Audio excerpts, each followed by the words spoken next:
గ్రహించి వందనాలు తెలియజేస్తున్నాను. అందరికీ వందనాలండి.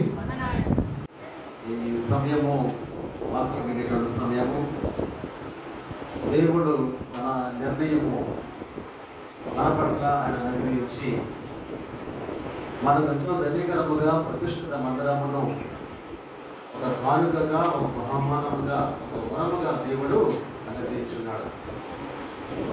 ఇది ప్రతిష్ఠిత మందిరం అని చెప్పబడుతున్నది.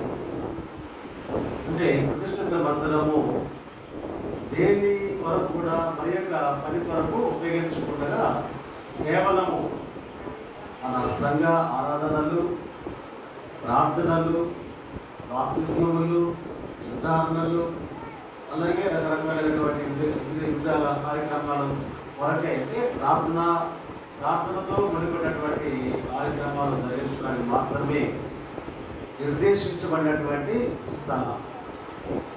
ఈ స్థలము ప్రత్యేకపరచబడినటువంటిది కాబట్టి ప్రతిష్ఠిత మందిరం కేవలము దేవుని కొరకైనటువంటి, దేవుని దృష్ట్యా చేయాల్సినటువంటి ఆరాధనలు మాత్రమే ఈ స్థలమందు జరిగించబడాలి కూడా.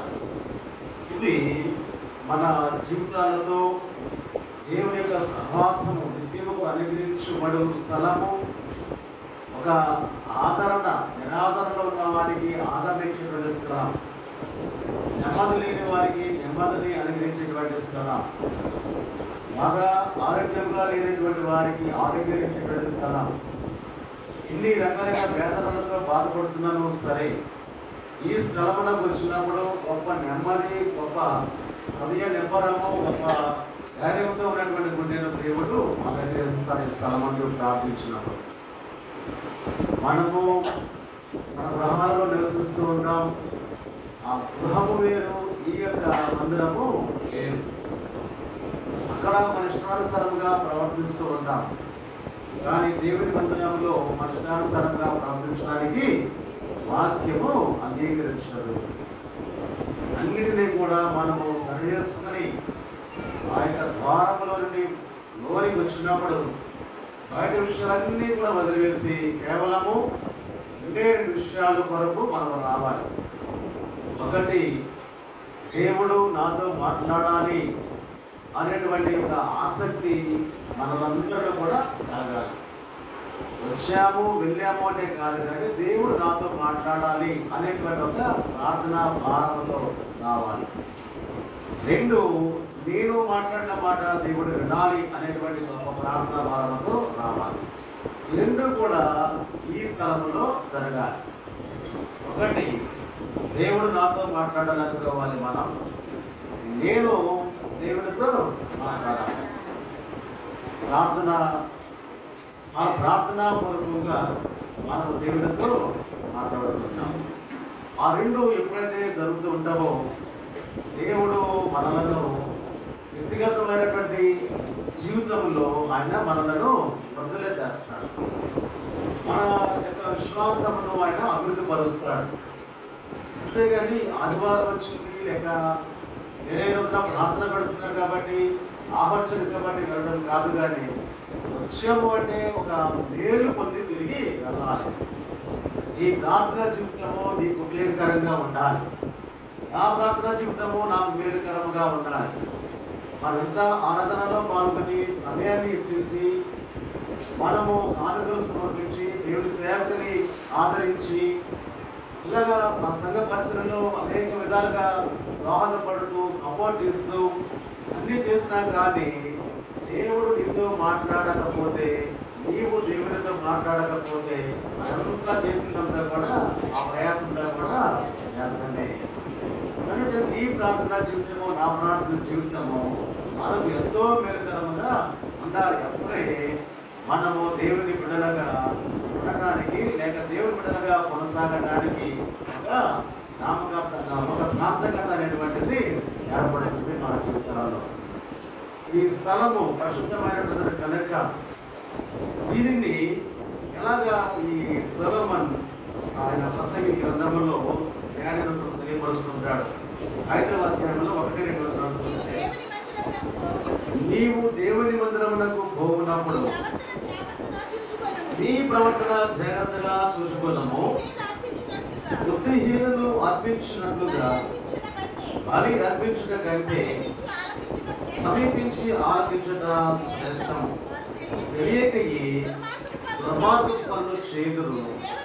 నీవు దేవుని సన్నిధిని అనాలోచనగా పలుకుటకు నీ హృదయమును త్వరపడనీయక నీ నోటిని కాచుకొనుము. ఈ ప్రతిష్ఠిత మందిరములో దేవుని పరిచర్య కొరకై ఉద్దేశించబడినటువంటి మన ఆత్మీయ స్థితిని మెరుగుపరిచేటువంటి స్థలంలో నీవు నేను ఎలాగా ఉండాలి అనేటువంటి ఆలోచన జ్ఞాని మనతో పంచుకుంటూ ఉన్నాడు.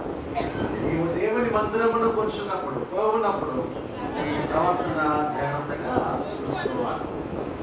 నీ ప్రార్థనా జీవితం, నీ భక్తి, ఈ యొక్క దేవుని ఎడల గల ఆసక్తి ఇవన్నీ కూడా ఒక్కసారిగా పరిశీలన చేసుకొని బయట ఉన్నట్టుగా కాకుండా ఆ యొక్క ఆలోచనలన్నీ కూడా మానుకొని ప్రవర్తన జాగ్రత్తగా చూసుకోవాలి.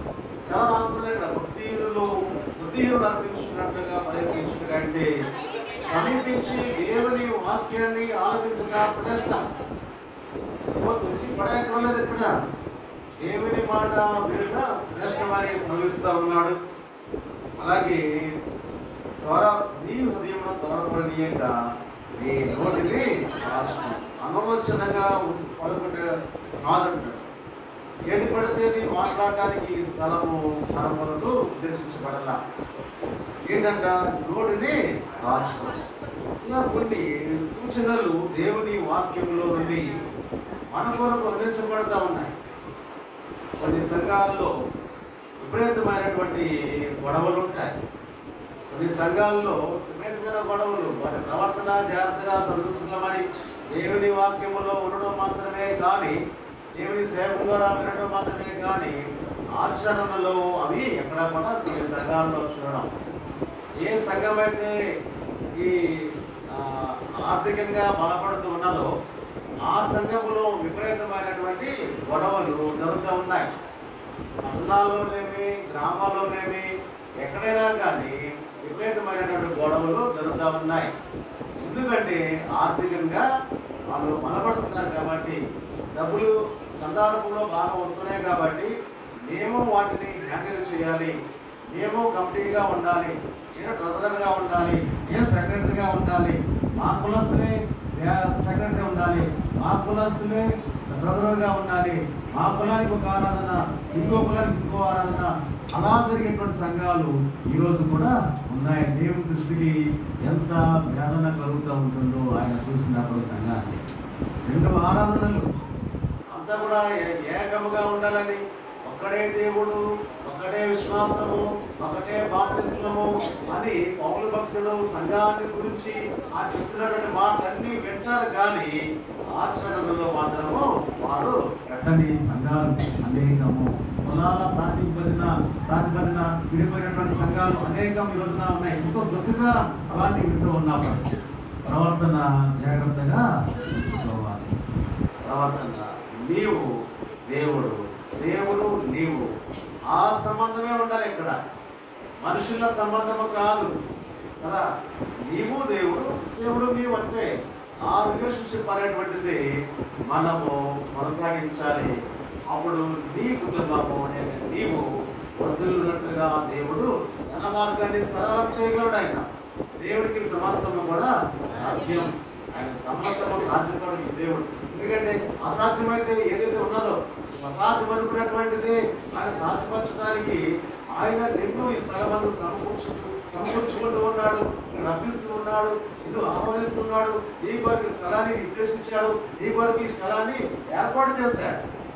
అది మరిస్తే నా గ్రామంలో నా కొరకు ఈ సంఘాన్ని దేవుడు నిర్మించాడు అనేటువంటిది మనం ఉండాలి. ఇది నా సంఘం అని ప్రతి ఒక్కరు కూడా భావించాలి. ఇది నాది అనేటువంటిది భావించాలి. అయ్యగారిది కాదు కదా, ఇక్కడ మన సంఘాలది కాదు, పిల్లలది కాదు, ఎవరస్తుంది కాదు, స్త్రీలది కాదు, ఎంత కూడా అందరిది దేవుని సంఘము అనగా నా సొంతము. ఇప్పుడు కూడా అనుకోండి నా సంఘము, ఈ సంఘ బాధ్యత నాకున్నది అనేటువంటి విషయాన్ని ఇప్పుడు కూడా మర్చిపోకూడదు. ఎందుకంటే వచనం చదవండి. 2వ దినవృత్తాంతాల గ్రంథంలో 7వ అధ్యాయం 16వ వచనం చూస్తే 2వ దినవృత్తాంతాలు 7వ అధ్యాయం 16.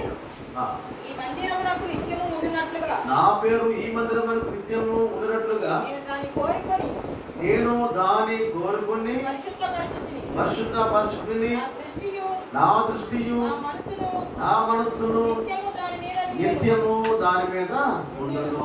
దేవుడు మాట్లాడుతున్నటువంటి ఏ స్థలం గురించి మాట్లాడుతున్నాడు?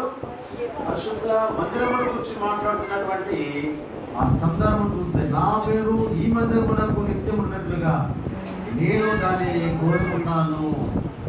దేవుడు కోరుకునేటువంటి ఈ స్థలం, అలాగే తర్వాత పరిశుద్ధ పరిస్థితిని ఆయన కోరుకొని ఈ స్థలమును పరిశుద్ధపరిచి ఇంకా ఏం చేశాడంటే ఆయన యొక్క కనుదృష్టి, ఆయన యొక్క మనస్సు నిత్యము ఎక్కడ ఉంది? ఆ మందిరం పైన ఉన్నది.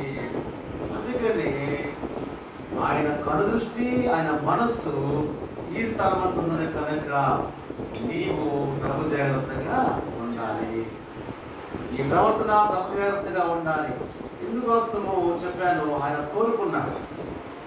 ఆయన కోరుకొని ఆయన ఉద్దేశపూర్వకంగానే నీ పట్ల నా పట్ల ఆయన కనికరము చూపాలనేటువంటి ఆసక్తి చేత ఈ బాధ్యుడిగా ఆయన ఉన్నాడు కనుక, ఆయన అరచితిపై మనందరం చెక్కబడి ఉన్నాం కనుక ఈ స్థలము ఆయన కోరుకున్నాడు. ఈ స్థలమును పరిశుద్ధపరిచాడు. ఈ స్థలంపై ఆయన కనుదృష్టి ఉంచాడు. ఈ స్థలంపై ఆయన మనసును అంటే ప్రభువారు దివారాత్రములు ఇక్కడ చూస్తా ఉన్నాడు. దివారాత్రములు ఆయన కన్నులు ఈ స్థలం వస్తూ ఉన్నవి. ఎవరు ఎలాగ వస్తూ ఉన్నారు, ఎవరు ఏ మనసుతో వస్తూ ఉన్నారు, ఎవరు ఏ ఇందుకు వస్తున్నారు, ఎవరు ఏ విషయాన్ని పొందాలని వస్తున్నారు, ఎవరు ఏ మేలు పొందాలని వస్తున్నారు, ఎవరు ఏ బాధ దేవునికి చెప్పాలని వస్తూ ఉన్నారు, ఎవరు ఏ అవసరంతో అక్కరతో వస్తూ ఉన్నారు, దుఃఖంతో వస్తున్నారు, సంతోషంతో వస్తున్నారు, కృతజ్ఞత తెలియపరచాలని వస్తున్నారు, దుఃఖపడి చేయాలని వస్తున్నారు, మరి అర్పించాలని వస్తున్నారు, ఏ విషయమై వస్తున్నారు అనేటువంటిది ఆయన ఇప్పుడు కూడా నిత్యము ఆ ప్రభు వారు చూస్తూ ఉంటారు. ఆయన దృష్టి, ఆయన మనస్సు ఎక్కడ ఈ స్థలం ఉన్నది కనుక నీ ప్రవర్తన ప్రభు జాగ్రత్తగా ఉండాలి. ప్రవర్తన జాగ్రత్తగా ఉండాలి, మాట జాగ్రత్తగా ఉండాలి. మన విశ్వాసమును దినదినము కూడా మనము నూతన పరుచుకోవాలి, దినదినము కూడా అభివృద్ధి పరుచుకోవాలి. శిష్యులు అడిగారు, ప్రభా మా విశ్వాసమును వృద్ధి పొందించు అని అడిగారు. శిష్యులు కూడా విశ్వాసులే, విశ్వాసంతో ఉన్నటువంటి వారే. వారికి యేసుక్రీస్తు ప్రభుల వారు అధికారం ఇచ్చాడు, సమస్తమైనటువంటి వాటిపైన అధికారం ఇచ్చాడంటే ఒక అథారిటీ. యేసయ్య ఏమేమి చేయగలడో అవన్నీ కూడా వాళ్ళకి అనుగ్రహించాడు.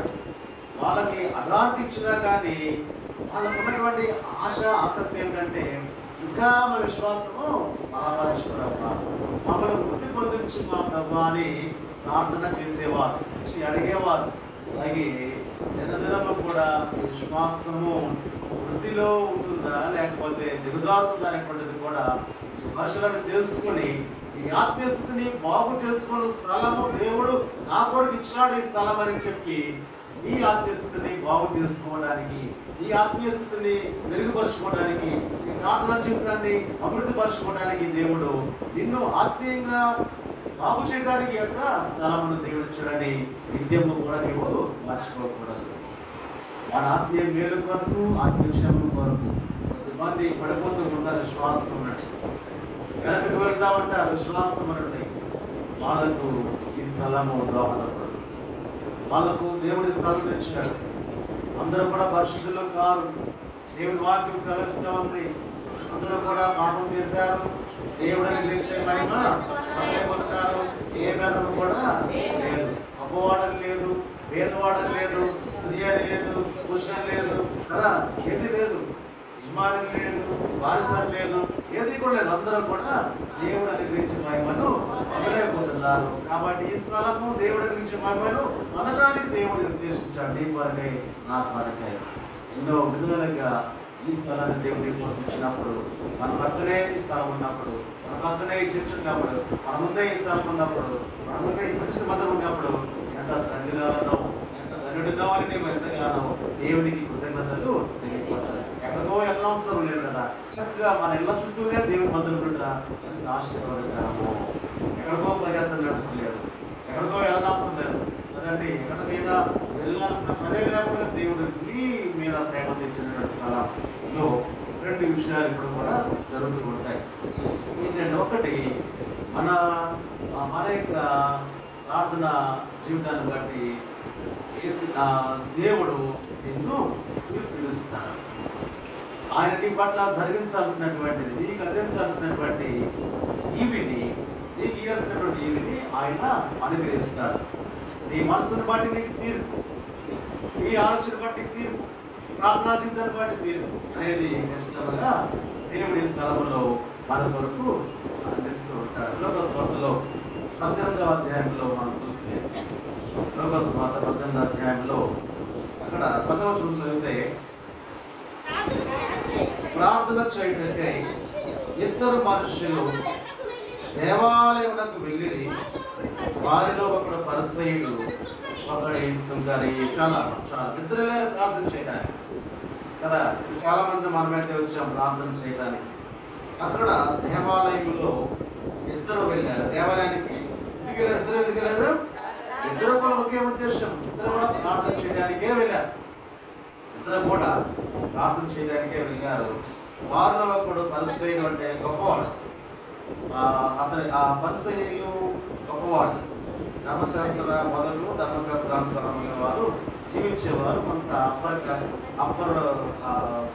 ఆ విషయంలో వాళ్ళు అందరికంటే ఎక్కువగా ఉండేటువంటి వారు, అందరికంటే ఉన్నతమైన స్టేటస్లో ఆ రోజున ఉన్నటువంటి వారు పరిస్థితి. ఒకడు సుంకరి అంటే పేదవాడు, రోజు వేయబడిన వాడు, అంటే ఎన్నిక లేనివాడు, ఘనహీనుడు, లేక తృణీకరించబడినవాడు. ఎలాగైనా కొనవచ్చు అంటే పెద్ద పేరు లేనటువంటి ఆ యొక్క వారసు, అంత పేరు లేదు. అలాంటి వాడు ఇద్దరు కూడా వెళ్ళారు, ఇద్దరు కూడా ప్రార్థన చేశారు. కానీ కదా ఏమైంది అక్కడ మనం చూస్తే, అక్కడ 14వ వచనంలో అతని కంటే ఇతడు నీతిమంతుడిగా తీర్చబడి తన ఇంటికి వెళ్ళేదని నీతో చెప్పుచున్నాను. అతని కంటే ఇతడంటే పరిశీలన కంటే సుంకరి నీతిమంతుడిగా తీర్చబడి తన ఇంటికి వెళ్ళాను. ఇద్దరు కూడా ప్రార్థన చేస్తారు, కానీ ఒకరి ప్రార్థన మాత్రమే దేవుడు అంగీకరించాడు. ప్రార్థన చేయు మనస్సు, ప్రార్థన చేసేటువంటి విధం, ఏ విధముగా ప్రార్థన చేస్తున్నారు అనేటువంటిది కూడా దేవుడు చూస్తూ ఉన్నాడు. ముందుగా చెప్పాను, ఆయన కనుదృష్టి ఈ స్థలం అన్నది, ఆయన మనస్సు ఈ స్థలం అన్నది. నువ్వు ఏం చేస్తున్నావు, ఎలాగ వచ్చావు, ఏ మనసుతో ఉన్నావు అనేటువంటిది ఆయన గ్రహింపు కలిగిన వాడు. దావీదు నా నడకను నా మడకను నీవు పరిశీలన చేస్తున్నావు, ఈ సన్నిధి నుండి నేను ఎక్కడికి పారిపోతున్నావు. దావీదు అంటాడు, ఎటెళ్ళినా నీవు నాకు ఉన్నావు. ఎటెళ్ళినా సరే, పైకి వెళ్ళినా, కిందికి వెళ్ళినా, వెనక్కి వెళ్ళినా, ముందుకు వెళ్ళినా, ఈ సన్నిధి నుండి నేను ఎప్పుడు ఎక్కడికి పారిపోవడం అనేటువంటి ఆలోచన చేస్తూ ఉంటాడు. పరిశీలన ఉండొచ్చు, గర్వంతో కూడిన ప్రార్థన చేస్తాడు. అతనిలాగా నన్ను పుట్టించలేదు స్తోత్రం అంటూ ఉన్నాడు, అతనిలాగా నన్ను కొలజలేదు స్తోత్రం అంటున్నాడు. నీకు వధిస్తున్నాను, ఇదిస్తున్నాను, అన్నీ చేస్తా ఉన్నానని చెప్పుకుంటూ ఉన్నాడు. ప్రార్థన దేవుడు అంగీకరిస్తాడు అనుకుని ప్రార్థించాడు, గొప్పగా ప్రార్థించాడు, గర్వంతో కూడిన ప్రార్థన చేశాడు, ఆంకాంతో కూడిన ప్రార్థన చేశాడు.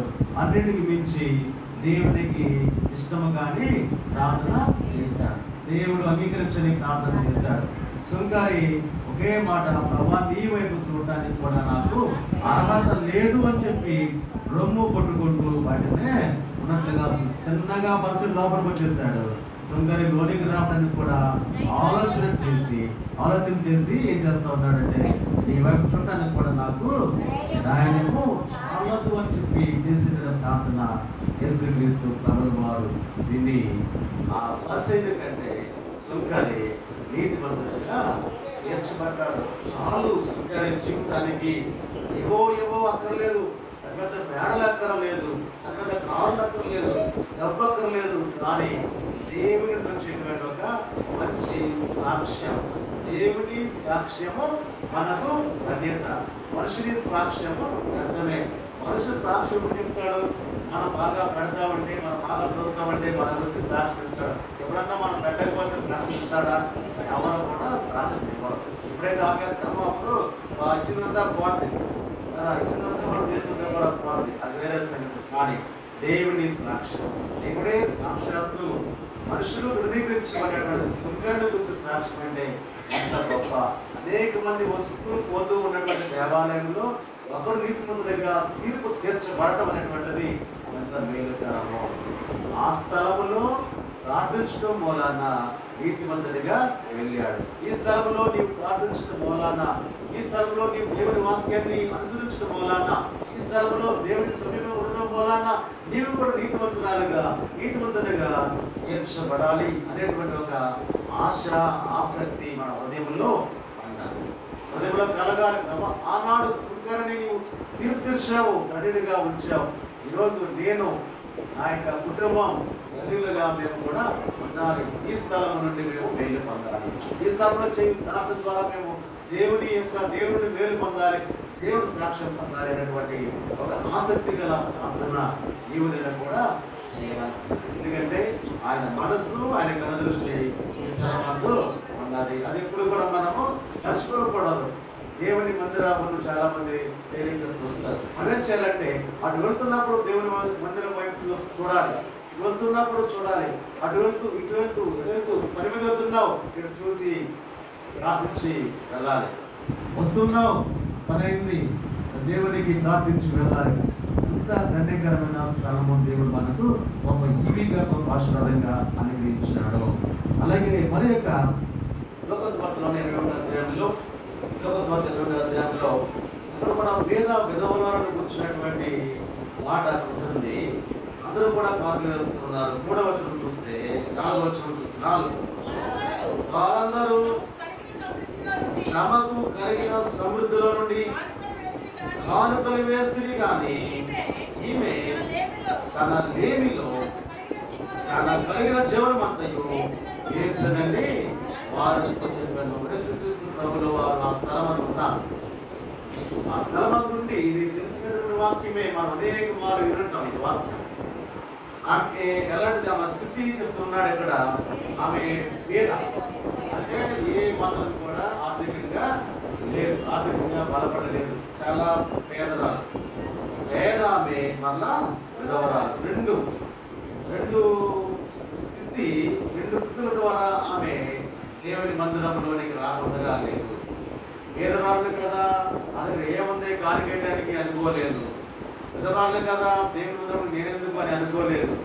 దేవుని సన్నిధిలో పాటలు పాడింది, వాక్యం వింది. అర్పణ టైంలో అందరూ కూడా వచ్చి అర్పణలు అర్పిస్తూ ఉన్నారు. గర్వంతులు వేస్తూ ఉన్నారు, గంటలు పడేస్తూ ఉన్నారు. యేసుక్రీస్తు ప్రభావం చూస్తూ ఉన్నారు. పేదరాలు మాత్రము ఎంత వేసింది? 2 కాసులు అందరూ వేయించుండగా చూశాడు. ఆ పేదలు 2 కాసులు వేశారు. అందరు యేసుక్రీస్తు ప్రభువారు ఏం చెప్పాడు అంటే, అందరూ తమ కలిగిన సమృద్ధిలో నుండి అందరూ తమ కలిగిన సమృద్ధిలో కానుక వేశారు, కానీ ఈమె తన లేమిలో తన కలిగిన జీవనమంతయు వేస్తుంది. జీవనమంతయు వేసేస్తుంది. అదే ఉన్నది, 2 కాసులే ఉన్నాయి. ఇంకా ఏమీ లేదు తినడానికి రేపొద్దున, కానీ జీవనమంతయు వేస్తుంది. అవి ఏం చేశాడంటే, అందరికంటే ఈమె ఎక్కువ వేస్తుంది. ఆ ప్రభు దృష్టి ఆమె పైన, ప్రభు కనికరము ఆమె పైన నిలిచింది. అందరూ కూడా వేశారు, కానీ వాళ్ళకంటే ఈమె ఎక్కువ వేస్తుంది. కానీ యాక్చువల్గా అయితే అక్కడ ఈమె కంటే అందరూ ఎక్కువ వేశారు. ధనవంతులు అందరూ ఎక్కువ వేశారు, కానీ వాళ్ళకి ఎంతో ఉంది. గుమ్మడికాయ ఎంత ఉంది, చీమలకాయ ఎంత వేశారు. ఉన్నదంతా కూడా దేవుడు చూడకపోడు, దేవుడు దాటిపోడు. నన్ను నా బాధను చూసి దాటిపోడు అనేటువంటి నమ్మినటువంటి ఆమె, దేవుడిని పోషిస్తాడు అని నమ్మినటువంటి ఆమె, దేవుడు సిగ్గుపరచదు అని నమ్మినటువంటి ఆమె, దేవుడు వేదన కూర్చోడని నమ్మినటువంటి ఆమె నన్ను సిగ్గుపడనీయడు అని నమ్మి ఆమె ఉన్నటువంటిదంతా కూడా ప్రభు ఆమెను ఆయన ఇష్టానుసారముగా ఎన్నో దీవెనలు ఆమె పట్ల చేయమంటాడు. ఆ రోజున ఎన్నో దీవెనలు అంటే ఈ స్థలము ఈ స్థలము ఈ పట్ల దేవుని తీర్పు ఇచ్చేటువంటి స్థలం. ఆయన కనుదృష్టి ఆయన మనస్సు ఈ స్థలమందు ఉన్నది కనుక నీ ప్రవర్తన సరి చేసుకోవాలి. ఎవరు నన్ను చూస్తున్నారు, నన్ను పరిశీలిస్తున్నారు, ఆయన ముందు నేను ఉన్నాను, ఆయనతో ఉన్నాను అనేటువంటి ఒక నమ్మకం కలిగి ఉండి చాలా జాగ్రత్తగా ఉన్నప్పుడు దేవుడు తీర్పు తీరుస్తాడు. సుంకరిని తీర్పు తీర్చాడు. ఇక పేద ఇతరుల పట్ల దేవుడు తీర్పు తీర్చాడు. ఆ రెండు విషయాలను మనము గమనించి మనకు అన్వయించుకున్నట్లయితే ఈ స్థలం యొక్క శక్తి, ఈ స్థలం యొక్క ప్రభావము నీవు నేను కూడా తెలుసుకోవాలి. ఆయన ప్రేమను, ఆయన కనికరమును రుచి చూచి తెలుసుకోమని వాక్యం. సింహ పిల్లలు ఎన్నికలిగి కానీ కదా ఆయన ఆశ్రయించు వారి ఏమైనా కూడా పొదువై ఉండదు. ఆశ్రయించు, నీ భక్తి నీ ప్రార్థన ఆయన చూస్తాడు. నీ పట్ల ఆయన ఎంతగానో కనికరము అనుగ్రహిస్తాడు. అంటే సుంకరి నిత్యము చేయు ప్రార్థనలు ఆయన వింటూనే ఉన్నాడు. పేద వివరాలు దేవుని మందిరావరంలో ఆమె చేయు ప్రార్థనలు దేవుడు యేసయ్య వింటూనే ఉన్నాడు. కాబట్టి ఈరోజు మనం బహు జాగ్రత్తగా ఆయన సహవాసంలో ఉండాలి. ఇంకొకటి, ఈ స్థలము తీర్చబడుతుంది. ఒకటి. రెండవది, ఈ స్థలంలో చేయు ప్రార్థనలు దేవుడు ఆలకిస్తాడు. ఈ స్థలము ప్రభావం కలిగినటువంటి స్థలం కనుక ప్రార్థనలు ఆలకిస్తాడు. ఆ యొక్క ప్రార్థనలు ఆయన వినేందుకే ఆయన చెవులు మన వైపు ఉన్నవి. ప్రార్థనలు ఆయన వినే దేవుడు. ఆయన కూర్చున్నటువంటి మాటలు మనం చూస్తే ఆయన వినే దేవుడు, మాట్లాడు దేవుడు, చూసే దేవుడు కదా. మన శ్రమలను ఎరిగినటువంటి దేవుడు. ఎన్నో స్వభావాలు ఆయన కలిగి ఉన్నాడు. నీ పట్ల ఆయన స్వభావానికి విరోధముగా ఏది కూడా చేయడు. ఆయన స్వభావానికి విరోధముగా ఏది కూడా చేయడు. ఈ స్థలంలో చేసే ప్రార్థనలు మొదటి సమయాల గ్రంథంలో చూస్తే 2-3 వచనాలు ఒకసారి మొదటి అధ్యాయంలో 2-3 వచనాలు చూస్తే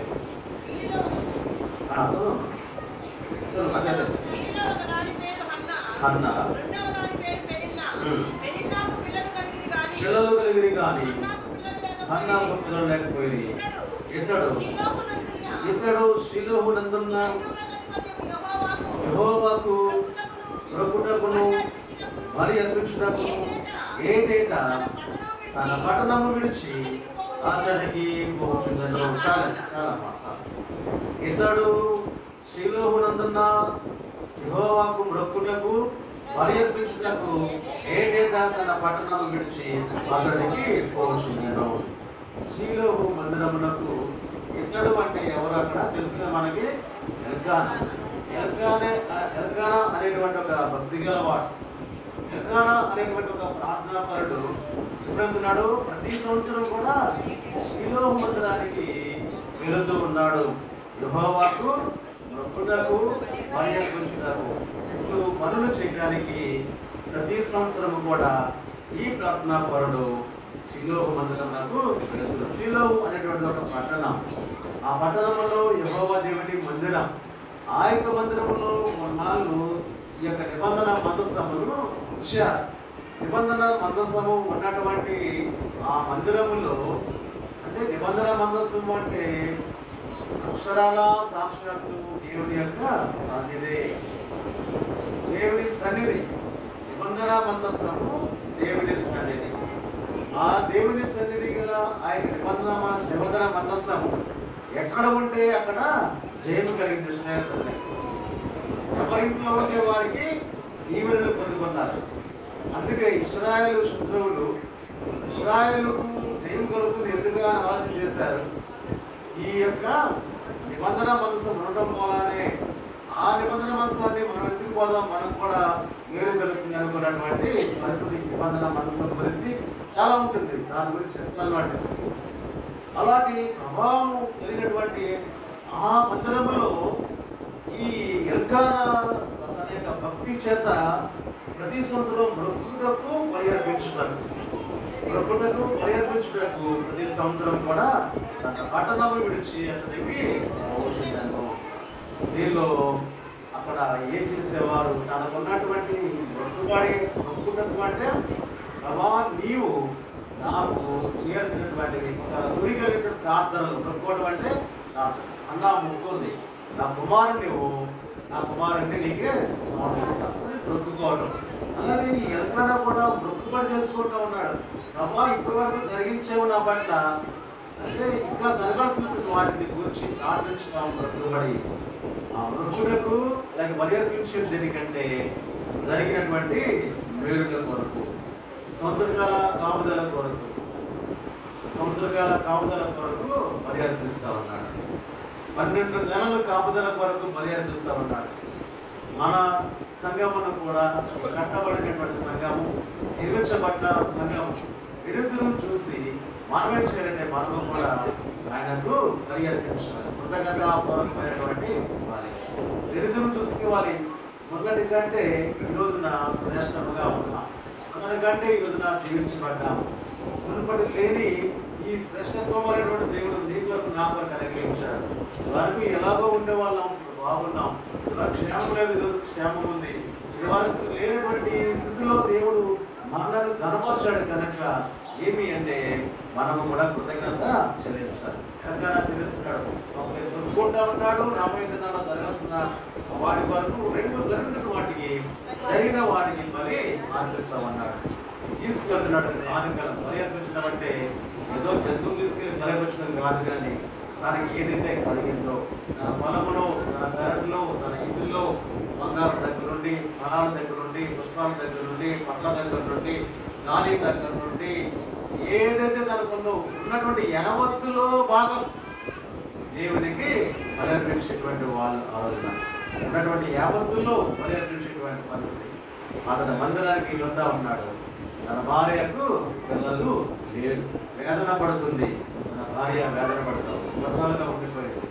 అందరూ కూడా అవమానపరుస్తున్నారు, అందరూ కూడా బయట రావడానికి సిగ్గుపడుతుంది. ఒక పట్టుదల అనేటువంటిది అన్న కలిగి తన భర్త వెళ్ళి ప్రార్థన చూస్తున్నాడు. తను కూడా ప్రార్థన చేయడానికి వెళ్ళలేదు. బహు దుఃఖ ప్రాంతరాలై వెళ్ళి అక్కడ మందిరంలో యోగ సన్నిధిలో ప్రార్థన చేయొచ్చు. ఆమె ఎంతగా ప్రార్థన చేస్తా ఉంది అంటే ఒక లక్ష్యము, ఒక గురి కలిగిన ప్రార్థన దేవుని మందిరంలో ఆమె చేస్తాను. దేవునికి అనుమానం వచ్చింది, ఆమె నిజంగా చేసేది ప్రార్థన లేకపోతే మందిరాలై వచ్చిందా అనేటువంటి ఆలోచన కూడా వచ్చింది. కానీ ఆమె హృదయపూర్వకమైనటువంటి ప్రార్థన దేవుని ఎదుట చేస్తాను. ఏ స్థలమును ఆశ్రయించిన తన బంధువుల దగ్గరికి వెళ్ళి మొరపెట్టుకోలేదు, నన్ను ఇలాగ అవమానపరుస్తున్నారు. తన స్నేహితుల దగ్గరికి వెళ్ళి మొరపెట్టుకోలేదు. ఆమెకు నిలవైన వారి దగ్గరికి వెళ్ళి మొరపెట్టుకోలేదు. ఆమె తీసుకున్న నిర్ణయము, ఏకైక నిర్ణయము, నా దేవుని మందిరములో ప్రార్థన చేస్తే సాధ్యము అవుతుంది. దేవునికి స్తోత్రం. మన కుటుంబాల్లో ఆయక్కరే అవసరం లేదు, కానీ వేరు రకాలైనటువంటి వేదనకర సమయాలు రాకుండా మారి ప్రతి కుటుంబంలో కూడా ఏదో ఒక దుఃఖకరమైనటువంటి సమయాలు ఉంటాయి, బాధతో ఉన్నటువంటి సమయాలు ఉంటాయి, వేదంతో ఉన్న సమయాలు ఉంటాయి, దిగులతో ఉన్న సమయాలు ఉంటాయి, ఏమి చేయాలో పాల్గొని పరిస్థితులు కలిగినటువంటి సమయాలు ఉంటాయి. అందరం కూడా మాకు ఎప్పుడూ నిత్యమో సంతోషమే అనేటువంటి కుటుంబాలు ఎంత ఉన్నవారికైనా కానీ మరి రోజుల్లో లేదు. అశాంతి, అసమాధానము, ఇవన్నీ కూడా అనైక్యత అనేటువంటివి కుటుంబాలు చోటు చేస్తున్నారు. వారి యొక్క భర్త పట్ల, భార్య పట్ల, పిల్లల పట్ల తల్లిదండ్రులు పడట్లేదు. ఎంతో వేరే రకాలైనటువంటి కుటుంబ వ్యవస్థలో ఈరోజున మనము పడ్డా ఉన్నాం. శాంతి, సమాధానం అనేటువంటిది ఎక్కడ కూడా లేకుండా ఏదో ఒక సమస్యతో కుటుంబాలు ఉన్నాయి. ఈ రోజున ఆ సమస్య తీర్చబడాలి, ఆ సమస్య తీరాలి అంటే ఏకైక దిక్కు యొక్క మందిరము.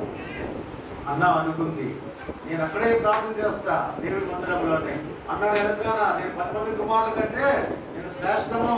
ఎందుకమ్మా అన్నం మానటం, మనుషులు మానేటం ఎందుకు, అన్నపానాలు మాను ప్రార్థించడం ఎందుకు, ఉపవాసం ఉండడం ఎందుకు, ఎంత బాధపడలేదు. నేను 10 మంది కుమారుల కంటే శ్రేష్టం అంటే కాదు. దేవుని దేవుని సాధ్యత, దేవుడు ఏమేమి చేయగలరు నమ్మినటువంటి ఆమె ప్రార్థించింది, అలాగా పొందుతుంది. అలా చెప్పుకుంటూ వెళ్తే అనేకమైన ఉదాహరణలు దేవుని వాక్యములో మన కొరకు అందించబడ్డాయి. ప్రభుత్వ ప్రేమ దేవుడు పిల్లరా, మనకి ఇది ఒక ఆశీర్వాదకరమైన స్థలం కాబట్టి ఈ ఆశీర్వాదకరమైన స్థలాన్ని నీవు సద్వినియోగపరుచుకోవాలి, ఈయన సద్వినియోగపరుచుకోవాలి. దాని పైన ఒక మరణ శాస్త్రం వచ్చింది. మరణ శాస్త్రం వచ్చినా కానీ ఏం చేస్తున్నాడు దానియేలు? ప్రార్థన చేస్తున్నాడు. ఎటు ప్రార్థన చేస్తా ఉన్నాడు? యెరూషలేము తట్టు చూస్తూ దినానికి 3 మార్లు ప్రార్థన చేస్తానే ఉన్నాడు. తన పైన మరణ శాస్త్రం ఉన్నప్పుడు కూడా దినమునకు 3 మార్లు యెరూషలేము తట్టునకు చూసి ప్రార్థన చేస్తాం. యెరూషలేములో ఏముంది? మహా దేవాలయము ఉన్నది. దేవాలయం చుట్టూ తట్టు తిరిగి ప్రార్థించాలి. నీ గృహం అటైనా ఎటైనా సరే అక్కడే ఉండేది ఇటు చూసి ప్రార్థన చేయి. రాలేకపోతే ఇటు చూసి ప్రార్థన చేయి. దేవుని మందిరం వైపు చూసి ప్రార్థన చేయి. దేవుడు గొప్పస్తాడు. దానిపై ఎంత శక్తివంతమైనటువంటి రాజ శాస్త్రము ఉన్నదో ఆ శాస్త్రాన్ని తినగా రాసినటువంటి శక్తి ఆ మందిరం వైపు తిరిగి ప్రార్థించినప్పుడు అనుకుంటా మనం చూస్తాం. ఈరోజు కూడా మన పట్ల కూడా కృపగల దేవుడు కనికరం చూపుతాడు. దేవుడు ఆశీర్వాదకరంగా మనకి యొక్క స్థలాన్ని ఇచ్చినాడు. సద్వినియోగపరుచుకుందాం, మేలులు పొందాం, అందరికంటే శ్రేష్ఠత్వాన్ని దేవుడి ద్వారా పొందుకుందాం. ఆత్మదేవుడు మనందరికీ సహాయము చేయదుగాక. ఆమేన్. చిన్న ప్రార్థన చేస్తాం. దయగల మా ప్రభు, ఏ బిడ్డలుగా మేము ఉన్నాము.